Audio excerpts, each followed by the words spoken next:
러닝플러스 교육연구소입니다. 지난주에 태제대학이라고 그 새로운 대학교가 개교를 했죠. 그 대학이 개교를 했는데 좀 이슈가 좀 많이 되었습니다. 왜 이슈가 되었는지 이제 오늘 좀 살펴볼 건데 한번 여러분들도 이 대학이 어떤 의미를 가지는지 한번 생각을 해 보셨으면 좋겠습니다. 먼저 태제대학에 대해서 한번 얘기를 해보도록 할게요. 이번에 개교한 태조대학교는 그 한국형 미네르바 대학이라고 얘기를 합니다. 미네르바 대학에 대해서는 조금 이따가 다시 설명을 좀 드릴게요. 그 학교의 형태나 교육 프로그램이라든지 이런 것들이 가장 혁신적인 대학이라고 지금 평가를 받고 있거든요. 한번 조금 이따가 살펴보도록 하겠습니다. 2023년도 9월 달에 이제 신입생을 이제 제일 처음으로 뽑게 됩니다. 선발하게 되어지고 2024년도부터는 3월에 일반 그 대학들과 비슷한 전형 일정을 가지고 그 신입생을 선발할 계획입니다.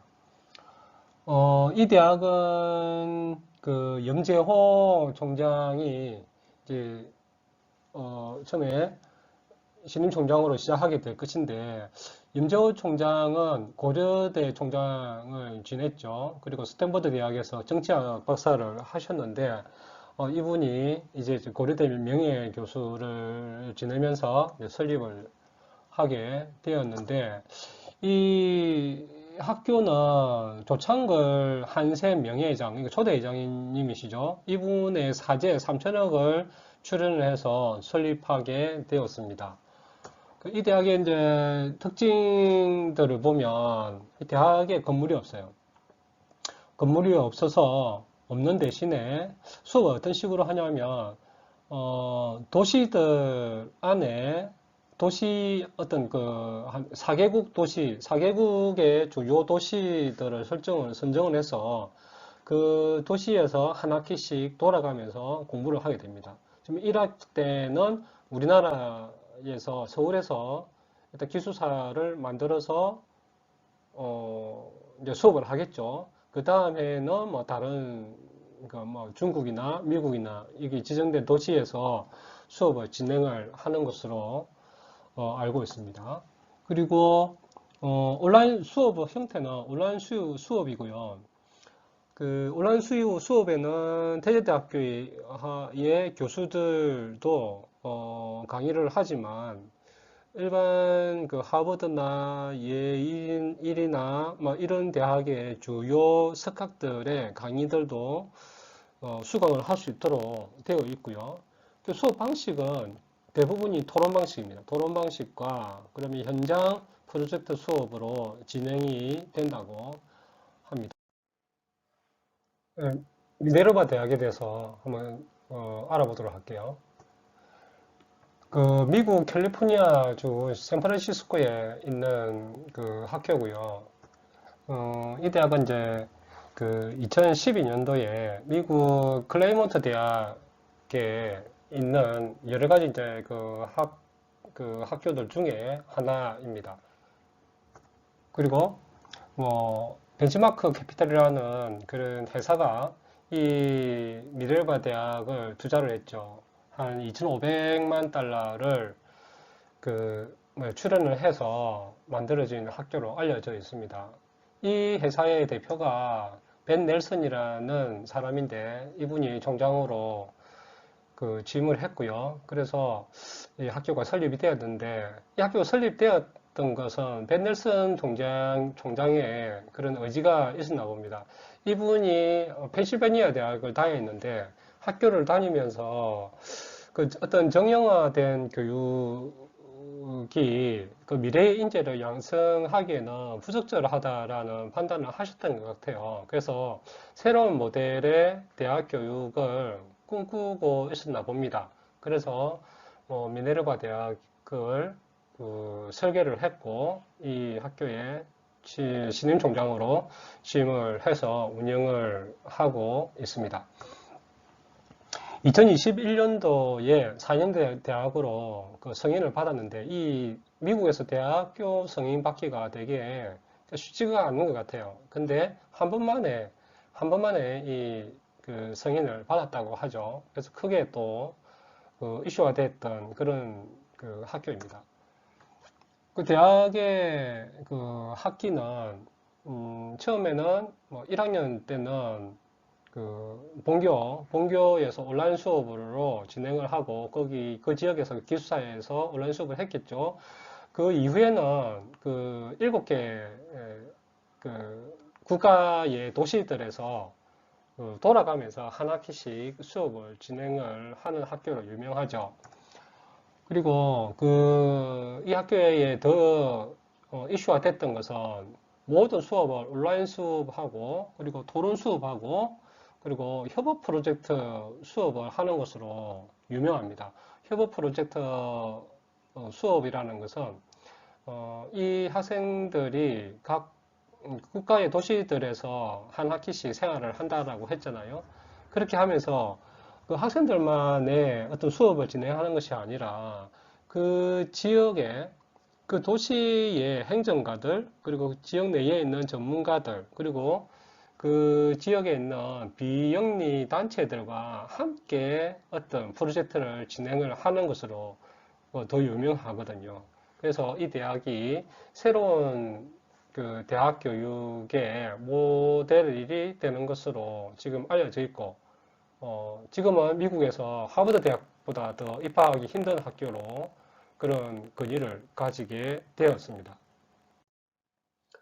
태제대학은 어떤 대학인지 좀 구체적으로 보면, 지금 현재 4년제 사이버대학교로 승인이 되어 있고요.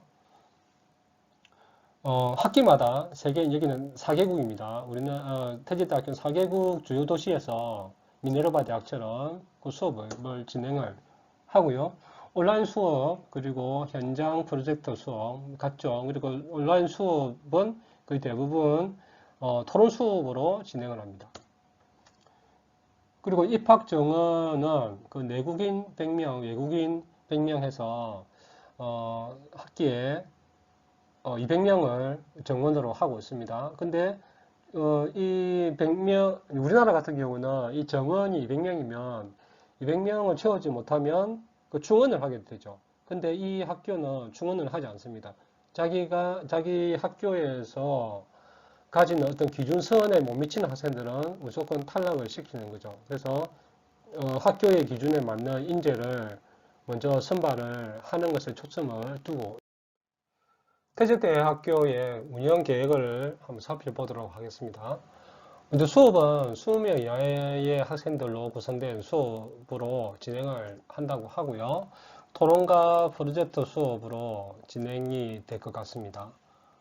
그리고 이제 교수의 발언권은 8분인 이상이 되면 경고가 되는 그런 시스템인데 아마 학생들의 토론을 활성화하고 서로 창의적인 어떤 사고들을 끌어내기 위해서 교수의 발언권을 제한을 하는 것 같습니다. 이것은 미네르바 대학에도 이렇게 하기 때문에 그 좋은 평가를 가지고 있는 것 같아요. 그리고 미래의 이제 리더의 역량을 만들어내는 그런 교육 방침을 세운 것 같은데, 미래의 역량이라 하면 융합적인 사고를 바탕으로 해서 창의적인 능력이나 그리고 문제 해결 능력들을 길러내겠다라는 그런 의지가 나타나고 있는 것 같아요. 그리고 교수는 정년 보장을 하지 않고 3년 연임 계약제로 운영이 될 것 같습니다. 교수들의 정년 보장은 그 연구를 자율적으로 집중해서 할 수 있도록 하기 위해서 만들어진 제도인데 지금 사실은 그렇지 않는 평가들이 많죠. 그래서 교수들이 연구나 후학을 제대로 교육하기 위한 그런 의지로 보여집니다. 교수진은 세계 각국에서 모집을 한다고 합니다. 그래서 한 100명 정도 하고 그 겸임 교수들도 세계적으로 그 모집을 한다라고 합니다. 네, 태제대학교의 입학에 대해서 한번 알아보도록 할게요. 어, 태제대학은 소수 정예의 학생들로 입학을 허락을 할 것 같습니다. 어, 보면 매해 한국 학생 이제 100명하고 외국인 학생 100명을 모집하는데 만약에 모집 정원이 채워지지 않으면 우리나라 같은 경우는 충원을 하죠. 하지만 태제대학에서는 충원을 하지 않는다고 합니다. 자기 학교의 평가 기준에 맞는 학생들만 선발을 해서 인재를 양성하겠다라는 그런 의미가 되겠죠. 그리고 미래 인재 전형이 70명, 그리고 자기 혁신 인재 전형이 20명, 사회 통합 전형이 10명으로 해서 모집을 한다고 하네요. 그 학생부하고 자기소개서 에세이 같은 서류 평가를 1차로 하고요. 그 다음에 그룹 토론, 그리고 개별 면접을 통해서 평가를 해서 최종 합격을 결정을 한다라고 합니다. 그리고 대학 수학 능력 시험인 수능은 반영하지 않고요. 그 대신에 그 자체 인적성 평가를 가지고 있는 것 같아요. 한 400문항 정도 된다고 하는데 여기서 평가하는 것은 아마 자기 주도에 대한 능력들을 평가하기 위해서 이 인적성 검사를 하는 것 같아요. 사실 이런 인적성 평가를 하면 사교육을 많이 받았던 수동적인 학습을 해왔던 학생들과 능동적으로 학습을 해왔던 학생들은 구분을 할 수가 있거든요. 이 학교의 수업 방식이 자기주도 학습이 되지 않으면 도저히 따라갈 수 없는 그 커리큘럼을 가지고 있어서 이런 평가를 하는 것으로 보여집니다. 그래서 오늘의 런펄 포인트입니다. 우리나라의 대학들의 새로운 모델을 제시하는 것 같아요. 이런 대학이 생기면 다른 대학들도 어떤 변화가 있을 수 있겠죠. 그래서 교육 과정이라든지 이런 시스템을 갖춘 대학들이 우리나라에서 생겼을 때는 다른 대학들의 어떤 움직임들도 있을 것으로 보여지고요. 그리고 이제 고등교육, 특히 대학 교육에 새로운 어떤 패러다임을 만들어가는 것 같습니다. 저는 상당히 태제대학교의 그런 발전 가능성이라든지 이 대학교의 역량이 상당히 커질 것으로 기대가 되어지거든요. 그리고 이제 그 인문과 그리고 자연이 잘 어우러져서 어떤 융합적인 사고를 할 수 있는 전문가들의 양성이 될 수 있다는 것에 대해서 큰 의미를 부여하고 싶습니다. 우리는 지금 대학의 교육은 교양 과목들하고 그 이후로는 전부 전공 과목으로 대체가 되어지잖아요. 그러니까 서로 인간성이 되지 않는 거예요. 그러면서 어떤 교양은 생각에서 사라져버리고 전문 순간만 남게 되는 그런 게 되어져서 좀 안타깝기는 한데, 이 태제대학은 학교의 교육을 받는 동안 논리와 윤리와 같은 그런 인문적인 부분들을 결합을 해서 융합적인 어떤 생각을 할 수 있도록 그렇게 하는 교육 패러다임, 교육 프로그램인 것 같습니다. 그리고 자기주도 학습에 대해서 중요한 어떤 느낌들을 받는데요. 이 학교의 인적성 평가에서 보듯이 이제는 대학에서도 학생들을 선발할 때 자기주도 학습이 가져오진 학생, 즉 자기주도 학습으로 만들어지는 능력들 있잖아요. 창의력이나 문제 해결력이나 이런 것들을 평가하는 그런 것들이 있을 수 있겠다는 생각이 듭니다. 그래서 자기주도 학습을 학생들이 준비하고 습관화될 수 있도록 그렇게 노력하는 것이 필요할 것 같습니다. 자, 오늘은 여기까지 하겠습니다.